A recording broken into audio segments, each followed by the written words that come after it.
백 교수님, 코인 하면 김남국 전 의원 아닙니까? 그런데 검찰이 아마 지난해 5월부터 이 문제를 수사를 해갖고 엊그저께 이 김남국 의원에 대해서 허위 재산 신고로 불구속 기소를 했습니다. 네. 사실은 상당히 엄청난 여러 가지 내용들이 나올 걸로 예상을 했는데 지금 나온 것은 허위 재산 신고. 네. 이건 어떤 내용인가요? 사실은 지금 김남국 의원이 이제 국회의원 재임 기간 중에 9억 원 정도 되는 이런 어떤 예금 증권 예치금 이제 이 부분이 재산으로 신고가 됐지 않습니까? 네. 그리고 뭐 총 재산은 이제 12억여 원 정도로 신고가 됐는데 검찰이 이제 남부지검 증권범죄합동수사단에서 들여다 보니까 이 재산 신고가 12월 31일 날 기준으로 해서 하거든요. 예. 같은 해. 그 다음에 2월에 예, 하더구만요. 그렇죠. 이제 12월 31일 전해 기준으로 해서 2월 달에 재산 신고를 하지 않습니까? 그런데 김남국 의원이 90억 원, 99억 원 정도의 재산을 숨기고 그리고 허위 재산 신고를 했다라고 하는 부분이거든요. 그래서 이제 공직자윤리법에 의한 기소가 됐는데 이 부분은 그 처벌 조항이 5년 이하 징역에 1천만 원 이하 벌금으로 지금 돼 있거든요. 그래서 이 부분인데 상당히 꼼수를 썼더라고요. 예를 들어서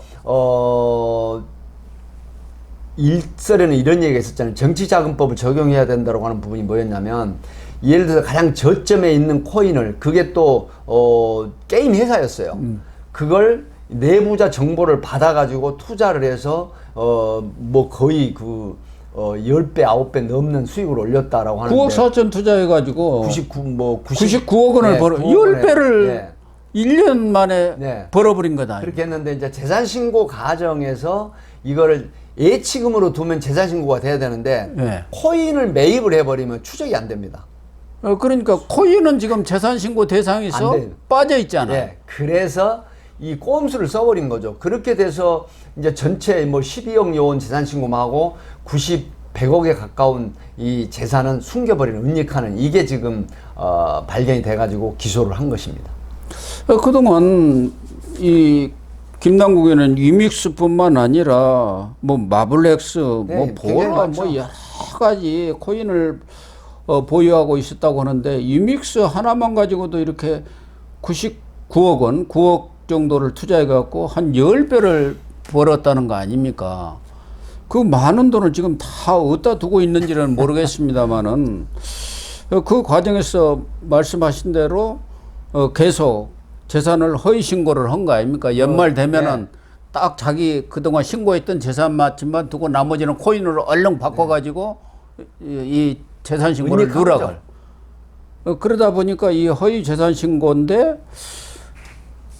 이 허위 재산 신고는 공직자윤리법상에 처벌 조항이 또 없다고 그러네요. 공무원들이 특히 국회의원들이 자기 처벌 안 받으려고 그래서 남부지검에서는 유괴에 의한 공무집행 방해로. 예, 제가 앞에 말씀드린 게 그겁니다. 네. 말씀을 드리려고 했던 게 지금 이제 공직자윤리법의 국회에 예. 공직자윤리 이 일을 담당하는 공무원들에 대한 그 업무를 방해했다. 그래서 이 검찰에서는 위계한 공무집행 방해로 기소를 한 거예요. 공직자윤리법에서 허위재산 신고를 했으면 거기에 대한 처벌 조항이 있어요.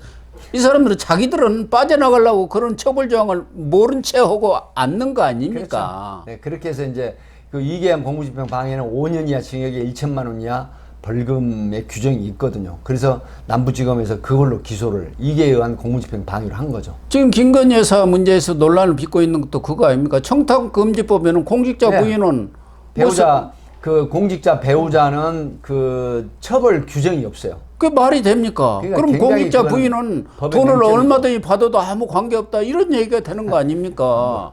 말이 안 되죠. 그러니까 공무원들이라든가 이런 사람들은 자기들 피해 받을 그런 법안은 절대 안 만들고 싹 빼버려요. 처벌 그렇죠. 조항을.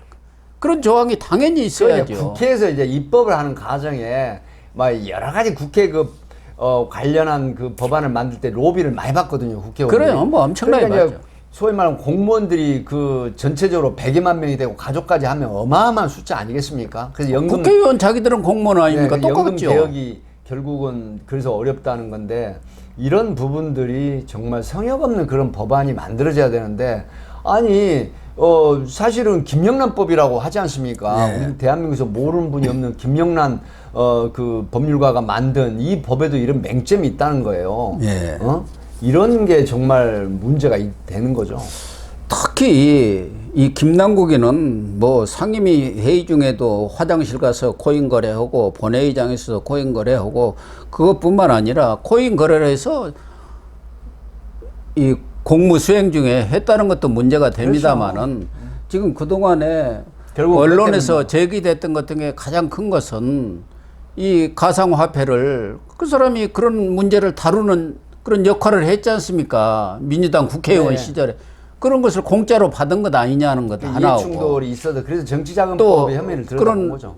가상화폐 회사들로부터 또 어떤 정보를 받아가지고 미공개 정보라고 하는 게 큰 자산의 어떤 그 획득의 계기가 되는 건. 그리고 그렇게 벌어가지고 이재명 이 대선 자금으로 흘러간 것 아니냐. 그런 문제들이 다 제기가 됐던 거 아닙니까? 그래서 이 김남국 사건이 엄청나게 언론에 스포트라이트를 받은 거예요. 네.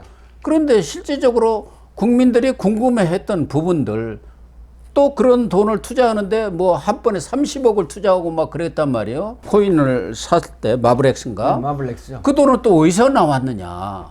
다른 데서 와가지고 거기서 투겨가지고 선거자금으로 쓴 것 아니냐? 이런 얘기들이 지속적으로 의혹이 제기가 됐는데 그런 부분은 다 뭐 증거 불충분으로 무혐의했다. 그러면 검찰이 수사를 했는데 찾지를 못했다 그 얘기 아닙니까? 결국은 이제 검찰이 뭐 가정할 업무가 많겠죠. 특히 남부지검 증권범죄 합동수사단 같은 경우는 정말 일이 많거든요. 예. 근데 그럼에도 불구하고 이 정치인 수사는 상당히 그 동력을 또 그 약하게 수사를 하는 경향이 있어요. 하기 때문에 아마 치밀한 수사를 했다 손 치더라도 결국은 증거 불충분 혐의 없는 걸로 이렇게 종결이 돼버렸기 때문에 정말로 그 가벼운 처벌밖에 안 받거든요. 사실 이에 의한 공무집행 방해는 물론 검찰은 이렇게 얘기를 했어요. 지금 그 재산을 은닉을 하고 허위 재산 신고한 부분은 적극적으로 조작을 했다라고 하는 이런 발표를 했어요. 검찰에서는.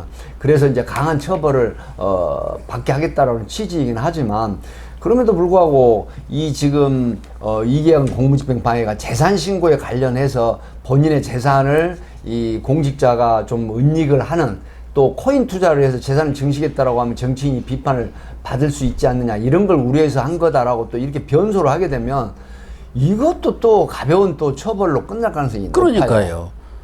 사실은 김남국 이 코인 사건이 그렇게 커진 것은 앞서도 이야기한 대로 국회의원 회기 중에 회기 중에 이런 코인 투자를 했다는 도덕적인 측면도 있지만 이것이 뭔가 정치적인 냄새가 나고 또 그런 가상자산 기관들과 짜고 이런 행위를 벌인 것 아니냐. 내부자 정보를 받아가지고 코인을 매수를 해서 그다음에 큰 이익을 남기고 또 다시 파는 이런 행태가 있는 게 아니냐. 그래서 저점 가격이라고 하는 것이 어떠냐면 코인을 생성을 하지 않습니까? 그러니까 가장 낮은 가격에 매입을 해요. 뭐 예를 들어서 코인 10원서부터 시작하는 경우도 있고 그런데 대량 매입을 했다가 일정한 기간 지나게 되면 이게 뭐 100원이 되거나 1000원이 될 수가 있잖아요.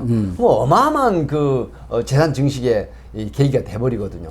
그래서 그런 부분들에 대해서 검찰이 좀 정확히 파헤쳐 주기를 기대를 했는데 수사가 뭐 어려워서 그런 것 같기는 하지만 우리 말에 빈수레가 요란하다. 태산명동 서일필이다. 그런 말이 있는데 거기에 딱 맞는 수사 결과가 아닌가 해서 참 실망스럽습니다. 저는 개인적으로 실망스럽기 짝이 없습니다. 그렇습니다. 예.